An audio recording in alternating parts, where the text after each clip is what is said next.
What's up with Doc Nana? It's Chefy Doc Nana this time. At year-end na ng 2021, I am very sure ang dami sa inyo nag-celebrate ng inyong Christmas. Ano ang gagawin ko ngayon? Well, first and foremost, i-greet ko kayo ng Happy New Year 2022. At despite ng pandemic, marami ding magagandang nangyari sa atin. Okay, itong pandemic na to na almost 2 years, maraming pangit at maraming calamities din nangyari. Pero despite everything, ako ramdam ko, maraming blessings. Okay? Sa akin, nararamdaman ko blessing. Nakikita naman, di ba, sa aura, sa atin. Alam nyo, ang sikreto lang, you just have to smile and think positive. Despite everything kung ano pa niya nangyayari sa buhay nyo, maging masaya kayo kung may nawala, or nasira, or siyempre, ang mga losses natin ng loved ones, hindi napapalitan yon. But, isipin nyo pa rin, miracle is to be in one piece, okay? Na hindi kayo may sakit ngayon. Napapasok ang New Year na meron kayong sakit. Okay, you have to take care of your health. Okay, at libre lang to. Smile. Yun lang yon, and Happy New Year. Anong gagawin natin ngayon para hindi masyado tayong matagal? Ako ay gagawa actual ngayon sa harapan nyo. Kasi ito ay directly na ipopost ko na. Kasi wala na akong time. Kaya nga yung Happy New Year greeting ko, pinost ko na with this alcohol-free and sugar-free na champagne soda. It's a juice sparkling thing, you know. Masarap siya. Mura lang yon. Hanapin nyo na lang sa grocery. But anyway, gagawa tayo ngayon ng special Rocky Road ice cream. Hindi siya basta Rocky Road ice cream. Ito ang aking version ice cream cake. Excited na ba kayo? Ako, yes. Okay, gagawa tayo. Actual to. Sige. So, ito. Papakita ko ng mga ingredients sa inyo. Ang unang gagamitin natin, kailangan natin ng chocolates. Depende ko ng chocolates ang gusto nyo. When I went to the supermarket, ang napili ko itong Cloud9. Bakit? Kasi meron siyang caramel, meron siyang chocolate, meron siyang pinipig, at meron din siyang white chocolate. So, ito nang sa tingin ko okay lang para sa akin. Tsaka may pagka-crunchy and gooey-gooey effect siya. Meron siyang pinipig, meron caramel, meron siyang fudge inside. And of course, we shall be using marshmallow. Okay, white small marshmallow. May mas maliliit pa rito. Depende sa inyo. And then, we shall be using, of course, condensed milk. Okay? On the side, pinapakita ko na rin yung mga ingredients sa talas-talasan nyo na lang yung mga mata ninyo. Ito, Alaska na evaporada. Okay, evaporated milk. You don't have to, you use your own brand. Okay? And then, I'll be using a all-purpose cream. Kailangan ko ng 2 box kasi depende sa volume na gagawin nyo. And then, I will be using also this syrup. And of course, this cocoa. And of course, this, medyo mabigat. Nesquik. And of course, last but, syempre, kailangan natin ng iinitin natin syempre yung milk para malusaw itong mga pulbos na to. So, of course, huwag nyo kalimutan, kailangan nyo ng waferette. Depende sa waferette na gugustuhin nyo. But ito, subok ko na ito sa mga ginagawa kong ice cream cake. Ang ice cream cake natin ay dapat hindi yung mga malalaki. Kung meron kayong makukuha ng molde, na ako kasi, bago ko nakagawa nito, kasi disposable nga to, di ba? Nakuha ko to sa mushroom. Remember yung mga mushroom na binibili sa grocery? So, hinugasan ko to. Ito na yung tub na gagamitin ko para sa pag-mold ng aking ice cream cake. Ngayon, kung meron kayong makukuha doon sa mga biscuits, then that's it. Kasi dahil nga, pag minsan ko lang gamitin, tatapon na to. Kaya nga, nag-ipon muna ako ng tub bago ko ma-present itong vlog na to. So, ito na. Mag-start na tayo. Natin syempre yung milk para malusaw itong mga pulbos na to. So, of course, huwag yung kalimutan, kailangan nyo ng waferette. We shall be needing the Nesquik. So,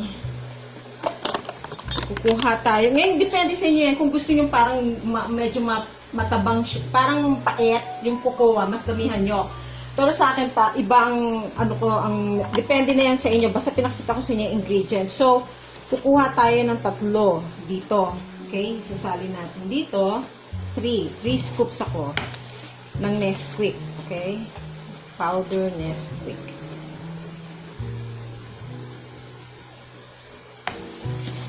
Yung scoop na maambok, hindi yung tinitipid. Ayan. So, nakikita nyo naman, di ba? So, 3 siya. Dahil hindi ako masyadong mahilig sa mga mapapait, makukuha. Sara natin. Baka mag-moist eh.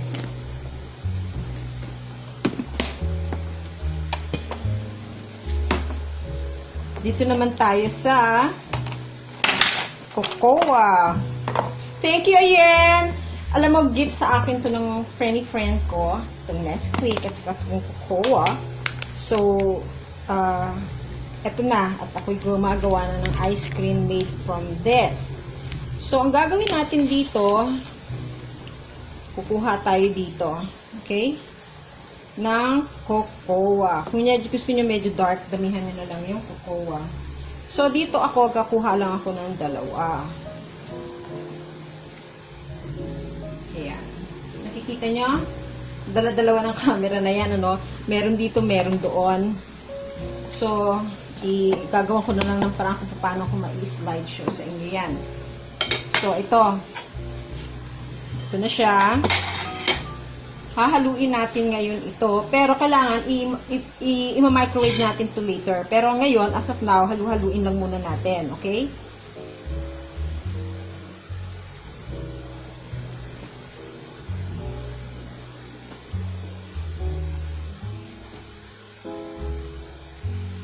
Pwede din naman sa kalan nyo gawin, or sa microwave. Pero ang tingin ko, kailangan ko ikalan nito kasi nagla-lock na siya. Wait lang. Hi everyone. So, ito na. Dinaanan natin sa gas stove ito. Hindi ko siya microwave kasi gusto ko siyang haluin. So, ito. Ayan. Tinatanggal natin yung buo-buo. Usually, yung buo-buo na nanggagaling yun dito sa sa cocoa. Hindi naman doon sa Nesquik. Kasi yun, easy melt yun eh. Itong cocoa medyo. Ito yung ginagamit sa champurado eh. Okay? So, ayan. Pwede na yan. Ito na gagawin natin ngayon. Isasalin natin siya doon sa pinaka-bowl na natin. Okay?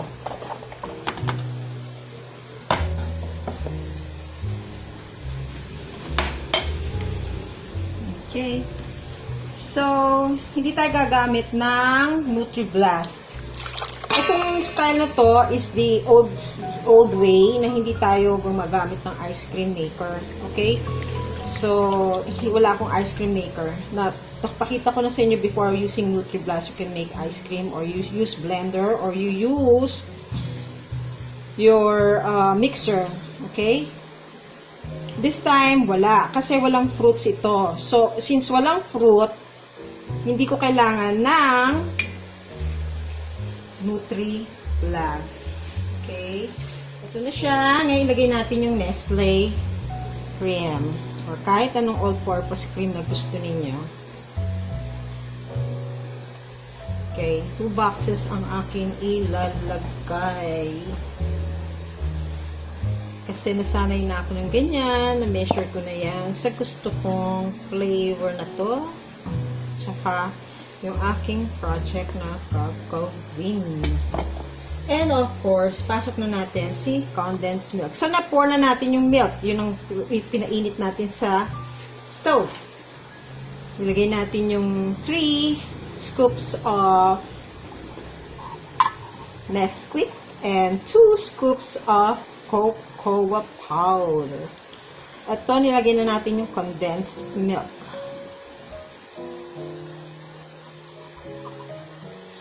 Okay, ayoko masyado matamis. Kaya, eksakto lang to sa akin, ha? Ewan ko sa inyo kung gusto niyo yung kinikilabutan kayo sa tamis. O kayoko. So, ayan na. Okay na yan. Na-mix na natin. So, ang gagawin natin ngayon dito, meron na tayong milk, may Nesquik, cocoa, may condensed, saka may all-purpose cream. Pasok na natin ito sa refrigerator muna. Kailangan medyo matigas siya ng bahagya bago natin ilalaglag yung mga ating mga ingredients at makakagawa tayo ng ice cream cake! Exciting! Okay.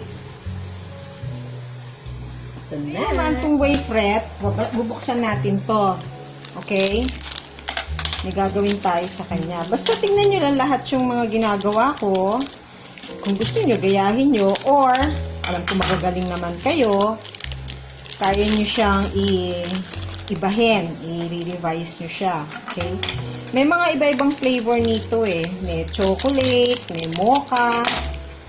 Nasa sa inyo na yan kung anong gusto ninyo. Eh din since chocolate yung ating gagawin, gusto ko yung contrast para nakikita ko yung gagawin ko. So, ang gagawin natin ngayon, kailangan natin siyang paghiwa-hiwalayin. Ingatan natin na hindi siya masisira.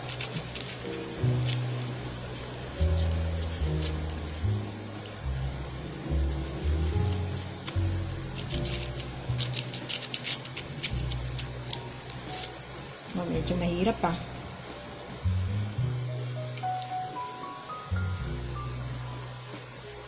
Okay. Ayan, napag-iwa-hiwalay natin, no? Dapat medyo mas manipis pa. Okay. Ayan. Napag-iwalay na natin siya. Ilagay lang natin siya on one side. Huwag masyadong makapal. Ay, nabasag. Iyan ang iniiwasan ko, yung nababasag eh. Matrabaho lang itong cake na to, ha? Pero, masarap siya.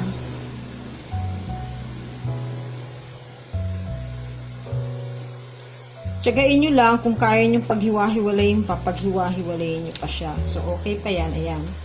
As many as you, kasi gagawa tayong tatlong ice cream cake. Pwedeng 2 persons ang mag-share. Okay? Medyo mahirap talaga. Kailangan magaan ang kamay ng gagawa nito. Kundi mababasag siya. Kasi may flavor na siya. Ayan, oh. Okay, may flavor siya. In between,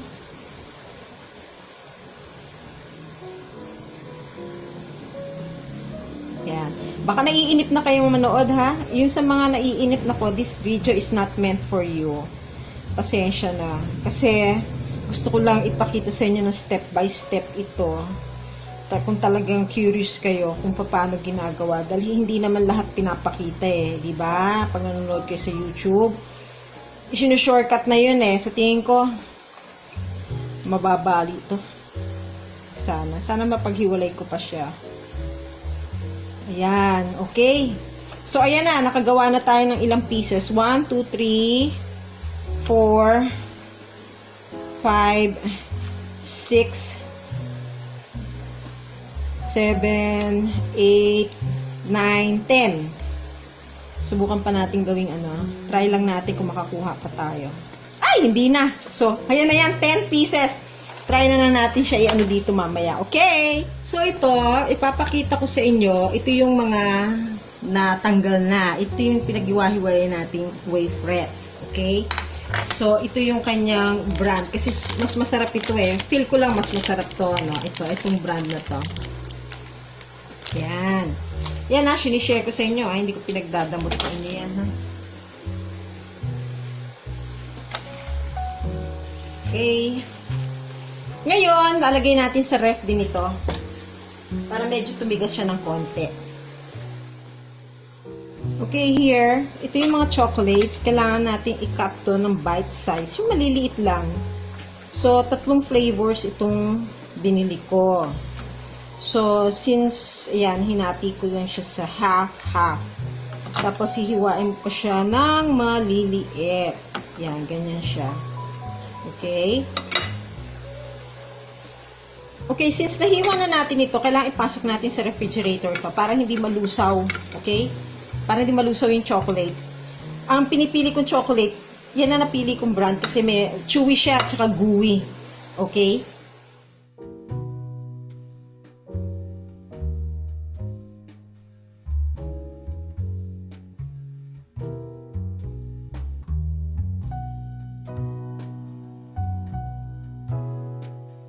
Okay, here, nakapagawa na tayo ng layering. Siyempre, yung pinaka-ilalim, dapat nandun yung marshmallow, sabay ng mga choco chips. And then, dun sa pinaka-ibabaw, dun ko ipinatong yung wafer. So, parang base lang siya para mag-hold. Dahil pag binaliktad nyo yan, dapat meron siyang parang plate, parang plato, para hino-hold niya yung mga ice cream. So, depende na yan sa inyo. Meron din akong nilagay na marshmallow cupcake. At saka, actually, meron din akong dinagdag ng mga butterscotch na maliliit na pieces ng cake sa loob. Pero, syempre, depende na yan sa gusto ninyo kung ano ang variety na mga gusto ninyo na isasama nyo sa Rocky Road ninyo. Okay, here. Tinatanggal natin sa tub yung ice cream cake natin. So, tinatanggal natin sa mold. And then, we're gonna cut this into slices. So, since napakalaki nito, hinati ko yan sa dalawa. And we are going to do some plating. Before you do that, you have to defrost it first, no? Yung from the freezer, transfer it to the ref for about kahit mga 15 minutes. Okay, para mag-soften lang siya. Kaya nasabi ko, wala naman mga mga additives para yung pampalambot katulad ng sa commercial ice cream. So, kailangan natin medyo i-defrost through refrigerator din. Sa refrigerator, hindi sa mga 15 minutes pwede na yun.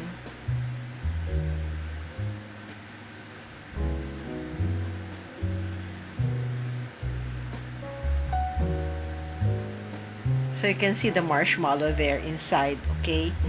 That's the marshmallow cupcake na ipinasok na sa loob. But first, of course, may marshmallow yan, may choc chips, tsaka meron wafer. Nasa sa inyong diskarte na yan kung anong gagawin ninyo. Basta importante na pakita kung paano gumawa ng ice cream, ng Rocky Road chocolate ice cream. So here na ang plating. And then we put some chocolate stripes. Yung Hershey. Yan. Sarap niyan. So, ready to eat na to. Antayin na lang natin yung ating taster. Okay.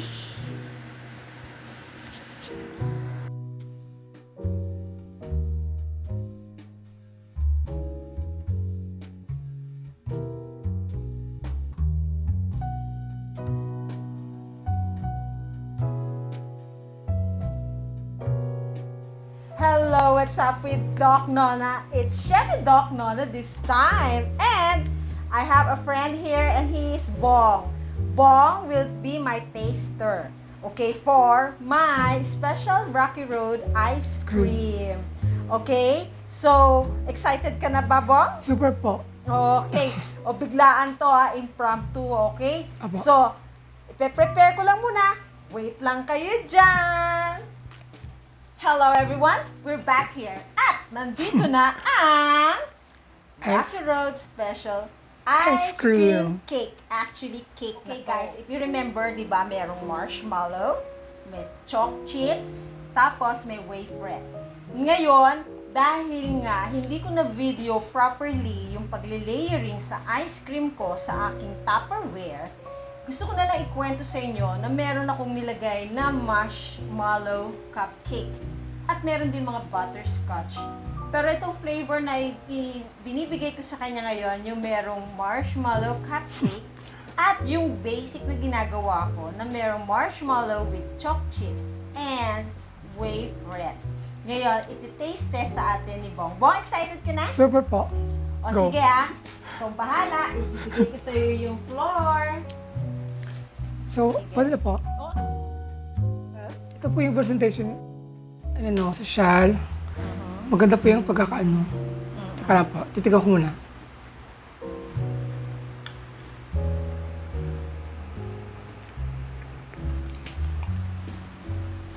Chocolatey? Super po. Hindi lang tubig yan ha, hindi nahaluan ng water yan. Very, very ano yan, walang preservative. And then, sige, go ka lang.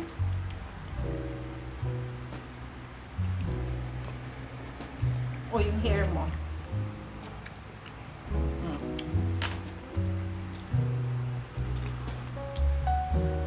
Masarap po siya. Saan ginawa niyo ba? Ito po. Ano po to? Marshmallow Yun. cup. Sige.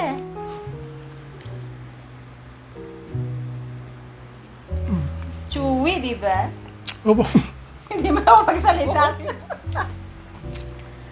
So ano bang ma-share mo sa kanila while enjoying your Rocky Road ice cream cake? Well, masabi ko lang po, you should try this. Masarap po. You should try that at home. You make it at home. Yung layering nasa sa inyo na yan. Basta yung wafer is always on the bottom. Tandaan nyo na lang kasi naputol yung video eh. Yan. So, maubos mo yan? Opo. Swerte ka nakakain ka niyan. Collect po. O paalam na tayo kasi i-enjoyin mo yan eh. Paalam ka. Sige po. Hindi makapagsalita. More. Okay na po. Ay, hindi siya makapagsalita sa sobrang So, kasi, sarap. promise po. Okay guys, now I've shown you how to make this, this Rocky Road ice cream cake, no? So, nasa sa inyo na kung paano yung i-layering. Yung wafer is always pang ilalim yon. So, pag pinagpapatong-matong nyo siya, kailangan nasa ibabaw siya. So, yung marshmallow sa ilalim, chalk chips on the second layer, and then you can put anything in the middle like butterscotch cake or brownies na pinutol-putol din or marshmallow cupcake or anything that you desire. And then at the bottom, you can put wafer. So pag na-chill na siya at malamig na siya, just remember, place it from the freezer, transfer niyo siya sa refrigerator para medyo mag-melt down ng bahagya, para matanggal niyo siya doon sa Tupperware at hindi naman siya parang stone. Okay? So pag na-defrost siya ng bahagya, chewy and ice cream na siya. Di ba, Bong? Apo, tingnan po, konti na ubos na. Masarap po siya, promise. Yeah, thank you so much for watching. So, ito na ang aking end episode for 2021 na dessert making, cold dessert making. So, once again, papaalam na ako sa inyo. Happy New Year and Bong! Ano po? Thank Happy you. New Year din! Happy New Year po. Bye! Bye. Thank you for watching!